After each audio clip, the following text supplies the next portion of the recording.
হাবুদের গ্রামে এক ভণ্ড তান্ত্রিক আছে, যার নাম ছিল শিমুল। সে সবসময় বড় বড় কথা বলতো আর গ্রামবাসীদের ভয় দেখিয়ে টাকা পয়সা আদায় করত। তার একটা আলাদা টেন্ট ছিল, সেখানে সে বিভিন্ন তন্ত্রমন্ত্রের প্রচার করত। আরে শিপু, তুই কি ওই তান্ত্রিকের কথা কিছু শুনেছিস? আমি তো জানি ও একটা ভণ্ড তান্ত্রিক। কিন্তু এই তান্ত্রিক যা বলে তাই সত্যি হয়, আর ওনাকে তো সবাই অনেক বিশ্বাস করে। ওনার বিষয়ে সঠিকভাবে কেউ কোনো তথ্যই জানে না, আর তাই তো সবাই ওনাকে বিশ্বাস করে। চল, স্কুলের সময় যে গড়িয়ে এলো, তাড়াতাড়ি চল। এরপর হাবু আর শিপু দুজনে মিলে স্কুলে চলে গেল। অন্যদিকে গ্রামের মোড়ল আর ভণ্ড তান্ত্রিক একসাথে কথা বলতে লাগলো। আমার কথা না শুনলে তোকে আর এই গ্রামে থাকতে দিব না। তারপর দেখবো কিভাবে তুই ব্যবসা করিস। না না মালিক, আপনি আমার ব্যবসায় কিছু করবেন না। ঠিক মতো ব্যবসা করতে দিন। আমি তো আপনার কথা মতোই সব কাজ করছি। হ্যাঁ, তবে এখন আমি অনেক কম টাকা পাচ্ছি। এত কম টাকা তো আমি নিতে পারবো না। আমার যেরকম ব্যবসা হয় আমি ওইভাবেই টাকা পাই। আপনাকে বেশি টাকা দিব কি করে? আমি এত কথা শুনতে চাই না, আমাকে বেশি করে টাকা দিতে হবে। ঠিক আছে মালিক, আমি চেষ্টা করব। এবার আমি আসি। এ কথা বলে তান্ত্রিক সেখান থেকে চলে গেল।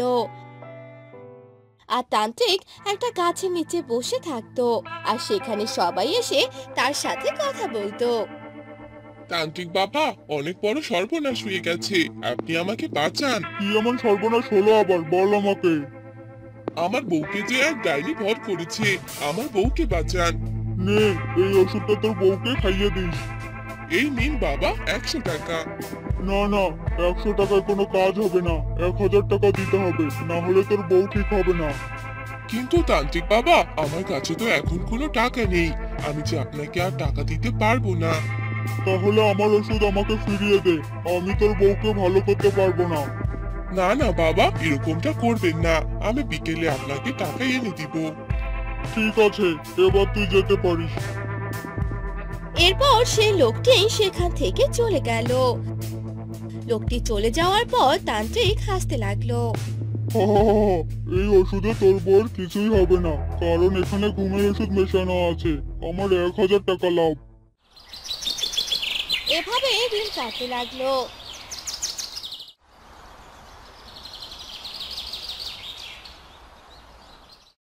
তান্ত্রিকটি মোড়লের সাথে হাত মিলিয়ে গ্রামের মানুষকে ঠকাতে লাগলো। আর একদিন শিপুর মা শিপুকে বলল, বাবা শিপু, আমি একটু বাইরে গেলাম, তুই বাসাতেই থাকিস। কিন্তু মা, তুমি এই সময় কোথায় যাচ্ছ? ওই তান্ত্রিক বাবার কাছে যাব। উনি নাকি ভালোই তন্ত্রযন্ত্রের কাজ জানে, আর গ্রামের সবাই তো ওনার কাছেই যায়। কিন্তু মা, উনি তো একজন ভণ্ডতান্ত্রিক, তুমি ওনার কাছে যেও না। উনি যে ভণ্ড, এটা তুই কিভাবে জানিস? হ্যাঁ মা, আমি আর হাবু সব জানি। তুমি আমাদের কথা বিশ্বাস করো, ওনার কাছে যেও না। তাহলে আমরা এই ভণ্ডতান্ত্রিককে আমাদের গ্রামে কেন রাখবো? উনি তো সবার টাকা মেরে খাচ্ছে। হ্যাঁ মা, আমি আর হাবু ঠিক করেছি ওনাকে এই গ্রাম থেকে তাড়িয়ে দেবো।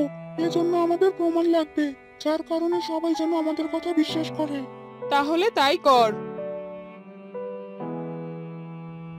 এরপর শিপু হাবুদের বাড়িতে এলো আর হাবুকে ডাকতে লাগলো। হাবু, এবার তো দেখছি আমাদেরকে কিছু একটা করতে হবে। আজকে মাও ওই তান্ত্রিকের কাছে যেতে চেয়েছিল, আমি নিষেধ করে দিয়েছি। আস্তে আস্তে গ্রামের সবাইকে বশ করে নিচ্ছে। তুই একদম ঠিক বলেছিস শিপু, এবার কিছু একটা করতেই হবে। আমাদের তান্ত্রিককে নজরে রাখতে হবে, কোথায় যাচ্ছে, কি করছে না করছে, সব দেখতে হবে। ঠিক আছে, আমি তাহলে তান্ত্রিককে ফলো করা শুরু করে দেই। ঠিক আছে। এরপর শিপু সেখান থেকে চলে গেল আর এরপর থেকে তান্ত্রিককে নজরে রাখতো।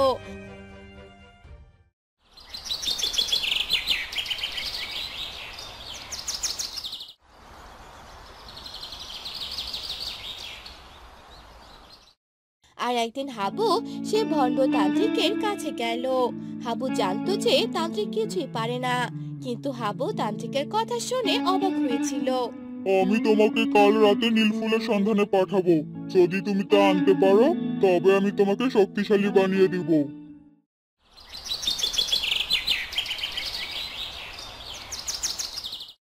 হাবু রাতে বনে গেল, কিন্তু সে জানতো নীলফুল আসলে পৌরাণিক গল্প। সে সময় কাটাতে কাটাতে ভাবতে লাগলো কি করলে সে তান্ত্রিককে প্রতারিত করতে পারবে।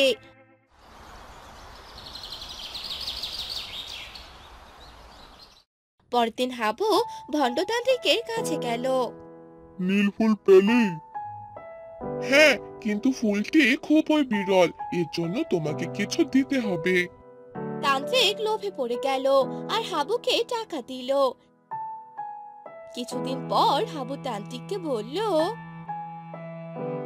দেখো, তুমি আমাকে শক্তিশালী বানাতে পারবে না, কারণ আমি জানি তুমি এক ভণ্ডতান্ত্রিক।